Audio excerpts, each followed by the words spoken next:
찬양이 참 많이 달라졌습니다. 저희가 2025년 더욱더 드럼과 함께 활기찬 이 찬양을 더욱더 올려드리는 기도원 됐으면 좋겠습니다. 자, 오늘 저도 이게 아시겠지만 음치와 박치인 제가 하나의 이 약간의 구절 좀 이제 함께 하려고 하는데요. 여러분들 너무나 잘 알고 있는 찬양입니다. 원하고 바라고 기도합니다. 그렇죠? 거기에 이제 이렇게 중간쯤 가다 보면 이런 가락이 나옵니다. 찬양은 늘 우리의 기도지요. 자, 여기서 이런 곡조로 기도를 우리는 참 자주 올립니다. 하나님의 꿈이 나의 비전이 되고 하나님의 성품이 나의 인격이 되고 성령님의 권능이 나의 능력이 되길 원하고 바라고 기도합니다. 자, 하나님의 비전이, 그러니까 꿈이 나의 비전이 되고 예수님의 성품이 나의 인격이 되고 성령님의 권능이 나의 능력이 되기를 원하고 바라고 기도합니다 라고 저희는 이렇게 가락 있는 기도를 올릴 때가 있습니다. 하나님의 꿈, 예수님의 성품, 성령의 권능. 자, 이렇게 바라고 구하고 이렇게 기도를 하는데 사실상 참 많은 우리는 이 하나님의 꿈이 진정 뭔지, 예수님의 성품이 아주 구체적으로 뭔지, 이 성령님의 권능이 도대체 뭔지를 잘 모릅니다. 참 많이 들었는데 구하고 바라고 정말 기도를 하는데 정작 이게 뭔지를 잘 몰라요. 그리고 이걸 어떻게 경험하고 체험하는지도 잘 모릅니다. 그래서 늘 하나님의 꿈, 예수님의 성품, 그리고 이 성령의 권능을 구하고 바라고 기도하면서도 나의 일상에서는 이 뭔가 이 꿈과 하나님의 꿈과 이 성품과 이 권능과는 조금 많이 유리된 채 살아가요. 그래서 이 하나님, 이 아는 것과 구하는 것과 진정 나의 삶은 좀 유리가 되어 있을 때가 있습니다. 그래서 일상은 이 뭔가 꿈과는 좀 무관하게, 하나님의 성품과는 무관하게, 그리고 이 성령님의 권능과는 좀 무관하게 살아가죠. 자, 오늘 이 본문이 그렇다면 하나님의 이 꿈을, 성령님의 이 인격을, 예수님의, 그리고 이 성령님의 이 권능을 어떻게 체험해 가는지 이 아브라함의 이 삶을 통해서 우리가 볼 수 있습니다. 이 18장은요, 되게 묘한 장입니다. 두 가지로 크게 좀 나눠져 있어요. 이제 앞으로 좀 우리가 계속 볼 텐데 18장은요, 이 할례를 우리가 지난주에 이렇게 배웠죠. 하나님이 약속을 주셨고 그리고 그 약속을 결단하고 언약의 자손들은 통과 의례처럼 할례를 통해서 지나가라. 그래서 이제는 더 이상 육신의 자녀가 아니라 하나님의 자녀, 영의 자녀로 살아가라. 그리고 그 할례를 통해서 결단하고 실행하고 그걸 기억하면서 살아가라 라고 말씀을 하세요. 그 통과를 하고 난 머지않았을 때의 아브라함의 이야기가 오늘 18장에 나옵니다. 그리고 이 18장은요, 하나님이 현현하세요. 1절 에케에서 보면 우리가 같이 읽었지만 여호와께서 마브레의 상수리 나무들이 있는 곳에 아브라함에게 나타나시니라. 1절에서 정확하게 여호와께서 나타났다라고 말씀을 하세요. 말씀을 하시고 난 다음에 이 두 가지를 이 여호와께서는 실행하십니다. 하나는 사라를 통해서 분명하게 너가 상속자를 얻는다라는 축복, 그를 통해서 구원하시겠다는 그 축복의 언약을 다시 한번 말씀을 하시고요. 그리고 뜬금없이 소돔의 땅으로 가신다라는 이야기와 함께 소돔을 심판하신다는 이야기가 나옵니다. 거기에서 우리가 알 수 없는 아브라함의 요청이 있고요. 그 요청 가운데서 롯이 구원이 되는 역사가 흘러요. 예수님, 그러니까 하나님이 나타나시고 이 구원과 심판에 대해서 말씀을 하시는 이 장에 아브라함이 동참하게 됩니다. 소돔이 멸망하는 그날까지 생명을 구하는 그 일들에 쓰임을 받게 돼요. 근데 그 시작이 어떻게 시작되느냐가 여기서 되게 재미있습니다. 오늘 그 시작, 하나님의 꿈, 예수님의 그 성품을 닮아가며 성령의 권능을 경험하는 28장에 쭉 되는 이 이야기 가운데 이 첫 시작이 어떻게 되는가가 오늘 이야기가 담겨 있어요. 자, 본문은요 아까 말씀하신 것처럼 마블의 상수리 나무들이 있는 지금 아브라함이 이 거주하고 있는 처소에 그러니까 여호와께서 찾아오십니다. 나타나세요. 되게 날이 뜨거울 때 나타나십니다. 그런데 2절에서 보면요, 근데 아브라함이 그때 장막 이렇게 텐트 앞에서 이렇게 쉬고 있어요. 뜨거우니까 당연히 이게 뭔가 그늘에서 쉬고 있겠죠. 쉬고 있는데 딱 눈을 들어보니까 사람 셋이 자신의 맞은편에 서 있는 것을 봐요. 곧 이 기자는 그러니까 이 창세기를 쓴 기자는 이 셋이 이 여호와와 관련된 천사 둘과 관련이 있다는 걸 분명히 이야기를 하고 있습니다. 이후로는.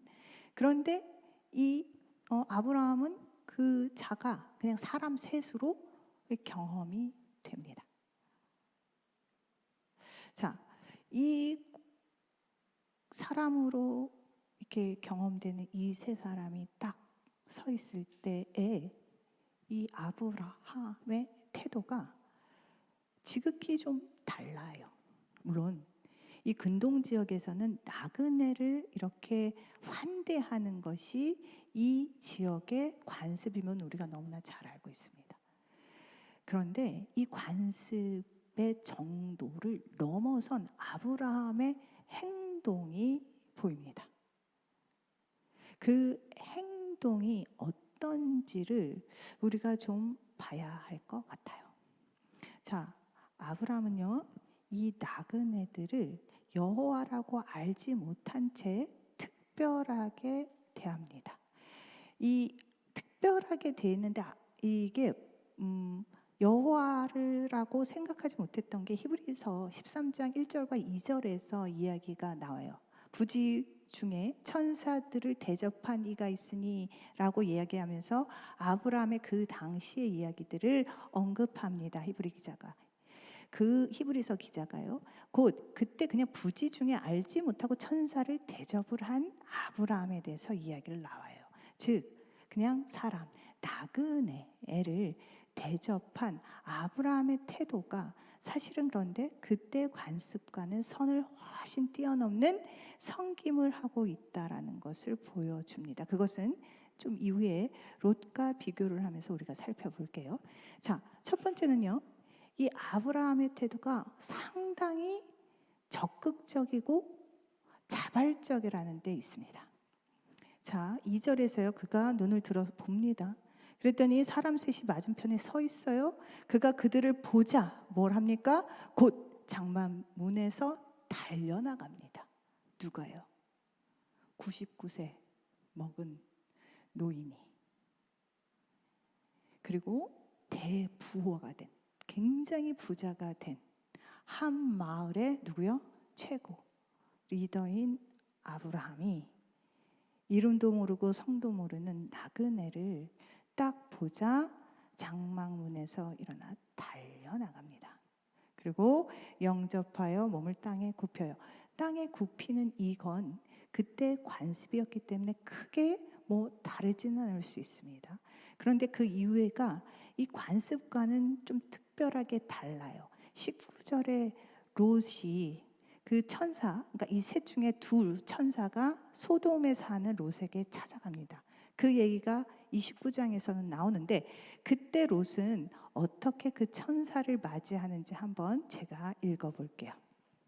19장입니다. 1절. 저녁 때에 그 두 천사가 소돔에 이르니 마침 롯이 소돔 성문에 앉아 있다가 그들을 보고 일어나 영접하고 땅에 엎드려 절하며 이르되 주여 돌이켜 종의 집으로 들어와 발을 씻고 주무시고 일찍이 일어나 갈 길을 가소서. 그들이 이르되 아니라 우리가 거리에서 밤을 새우리라.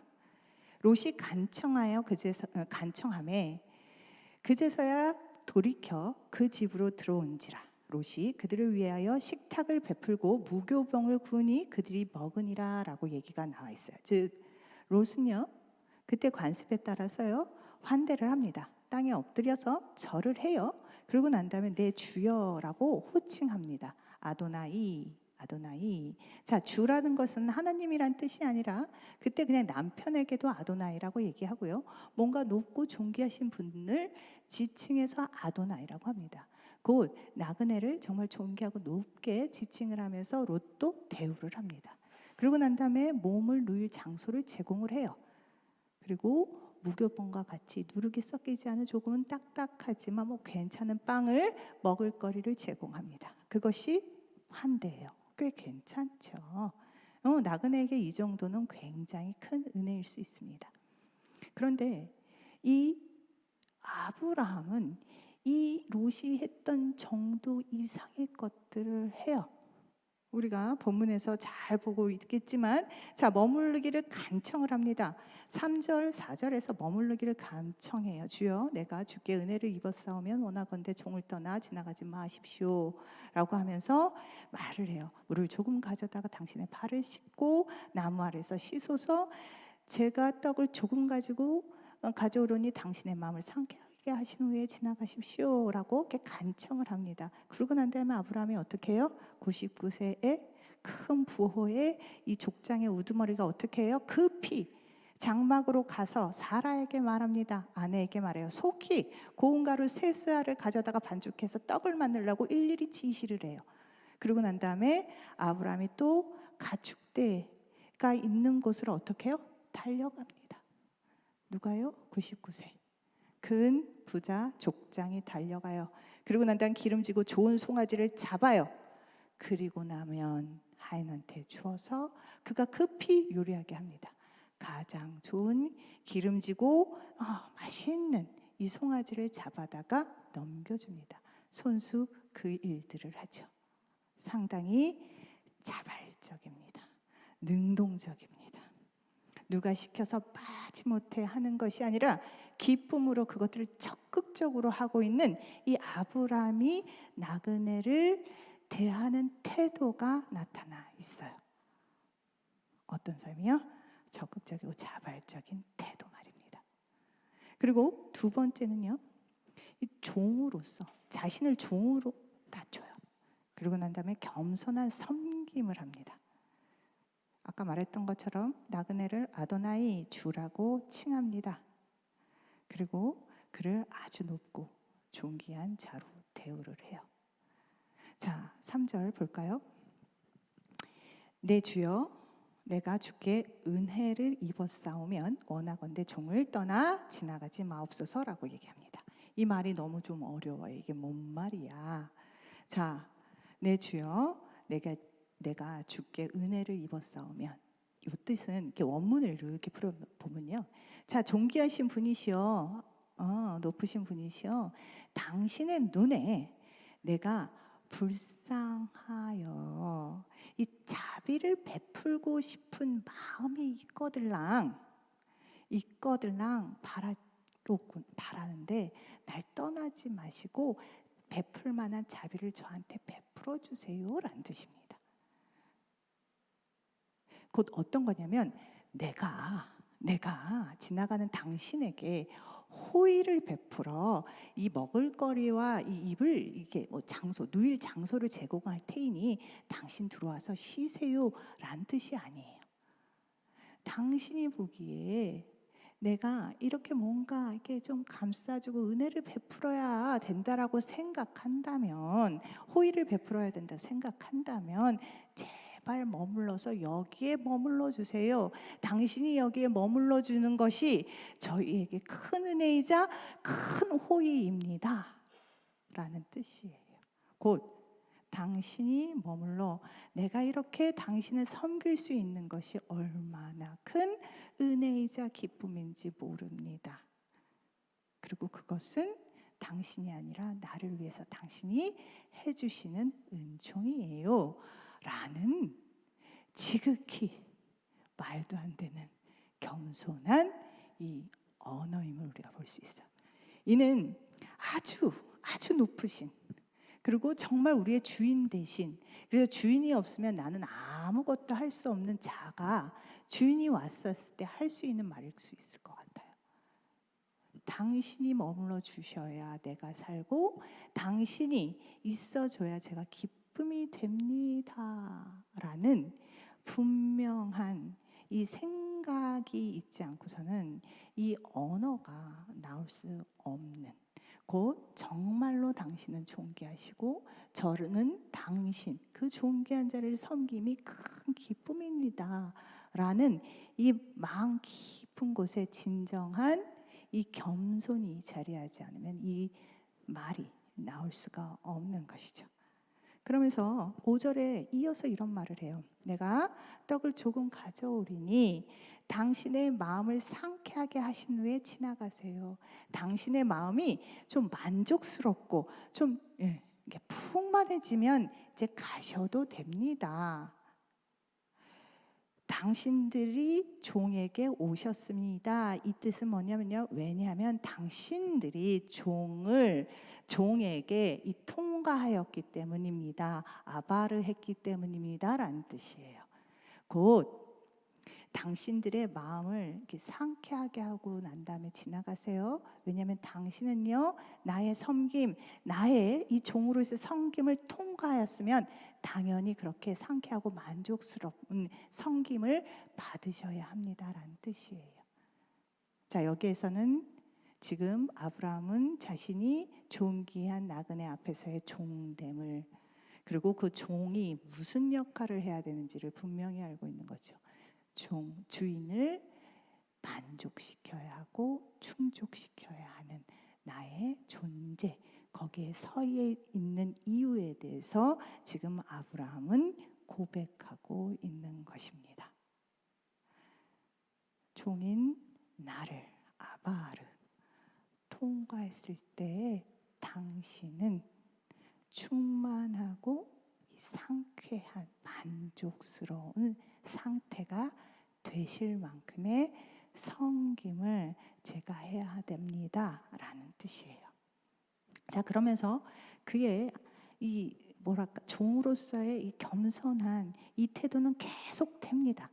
4절을 보면요, 물을 조금 가져오게 하사. 누가 가져와요? 이곳에서는 물이 굉장히 귀합니다. 그래서 이렇게 먼지가 풀풀 나는 데에서 이게 나그네가 오면 이 발을 씻고 싶어요. 근데 이게 물이 되게 귀합니다. 이 발을 씻는다는 것은 엄청나게 큰 특혜를 드리는 거예요. 그런데도 주는 자가 오히려 겸손하게 물을 조금 가져오게 하사 당신의 발을 씻기게 해달라고 이렇게 표현을 하고 있고요. 그러고 난 다음에 내가 5절에 떡을 조금 가져오리니 라고 이야기를 합니다. 하면서 항상 조금이라는 단어를 써요.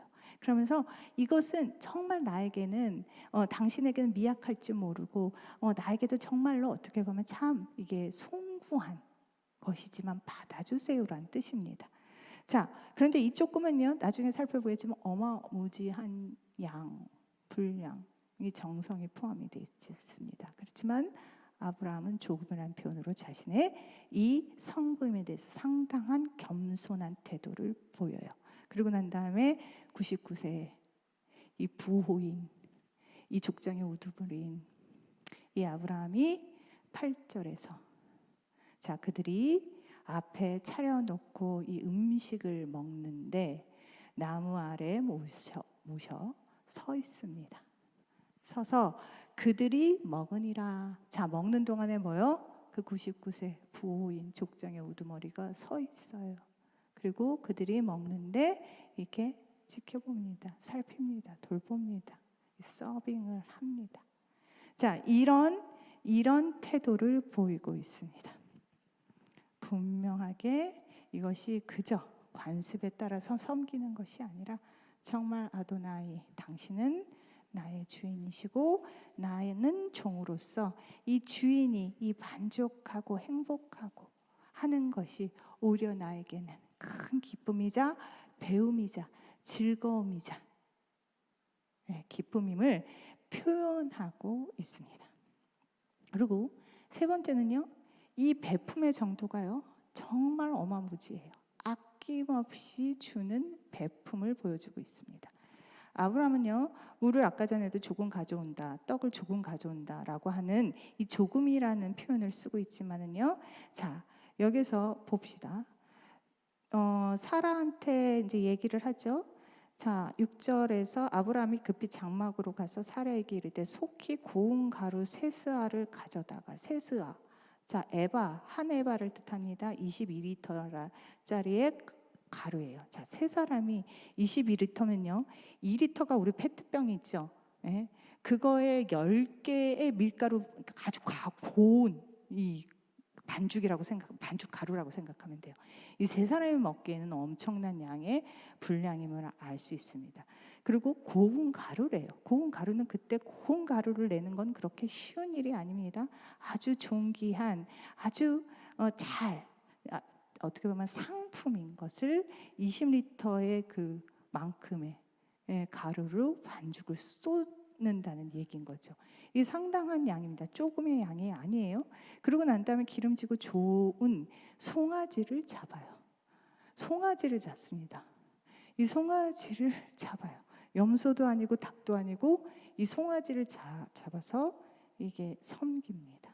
그러고 난 다음에 엉킨 이 젖과 우유 또한 귀한 물건을 내오죠. 그러고 난 다음에 그들이 먹을 수 있도록 해줍니다. 말로만 아도나이 하지 않아요. 직접적으로 내 것들을 아낌없이 내어주면서 베풀어 갑니다.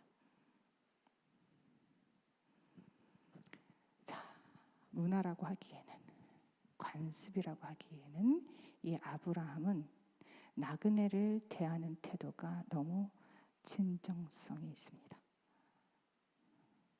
그리고 난 다음에 이 아브라함에게 이렇게 극진한 대우를 받은 이들이 사라에게 이 후손이 곧 생겨 내년에는 아이가 있을 것이다 라는 구체적인 계획을 듣게 하시고, 그리고 난 다음에 이 소돔 땅에 어떤 일이 생길지에 대해서도 하나님께서는, 여호와께서는 아브라함에게 알려주십니다. 그로 인해 아브라함은 소돔과 고모라가 멸망할 때까지 생명을 살리기 위한 노력들을 하기 시작해요. 그 생명 사역에 동참하게 되는 것입니다. 자, 아브라함은요, 하나님의 비전, 예수님의 성품, 성령의 권능을 직접적으로 구하지 않았습니다. 직접적으로 구하지 않고 정말 가족도 아닌, 자신의 어떻게 보면 뭐가 이렇게 연관되어 있는 이권이 있거나 아니면 돌봐야 되는 혈연, 지연, 학연도 아닌, 정말 누군지도 모르는 이름과 아무것도 모르는 이 나그네에게 죽게 하듯이 대했을 때, 하나님께서는 그의 비전을, 그리고 그의 성품을, 그리고 하나님의 권능을 맛보고 체험할 수 있는 그런 시간들을 허락하고 계신다는 것입니다. 자, 이것이 사실은 이 아브라함이 나그네를 대하는 이 태도는 사실은 어디에서 많이 본 장면입니다. 가장 끝까지의 자발적인 적극적인 섬김, 종과 같은 섬김, 아낌없이 내어주는 이 베품, 이 끝까지의 자발성과 포기하지, 끝까지의 종으로서의 섬김, 끝까지 아낌없이 베풀어 주신 분, 예수 그리스도. 그분은 끝까지 자발적으로 포기하지 않으시고 그 골고다의 십자가의 길을 걸어가셨어요. 그리고 정말 자기 하나님의 본체를 버리시고 정말 육신을 입으셔서 사람과 같이 되신 후에 정말 사람을 끝까지 종으로서 섬기는 태도로서 우리를 섬기셨습니다. 그리고 끝까지 정말 죽음까지 내어주시는 그 베품 가운데 하나님은 우리를 섬겨주셨어요. 그러네 우리는 사실 죽음에서 생명을 맛보았고 그리고 그 생명 되신 하나님을 보게 되었고 그분을 찾게 되었고 그들을 붙잡게 되었고 그분과 같이 교제하게 되었습니다. 자, 아브라함은요 여기까지 생각도 못했을 거예요. 그런데 정말 온 정성을 다해서 하나님 무슨 일을 하든지 마음을 다하여 죽게 하듯이 하고 사람에게 하듯 하지 말라라고 하는 이 말씀과도 같이 이 아브라함은 일개 나그네에게 자발적인 기쁨으로의 섬김과 그리고 종으로서의 베품과 그리고 끝까지의 나눔을 함으로 통해 하나님은 하나님의 비전을 그리고 예수님의 성품을 담게 하시며 그 가운데서 생명을 살리시는 성령님의 권능을 목격하게 하셨다는 것입니다. 자, 우리는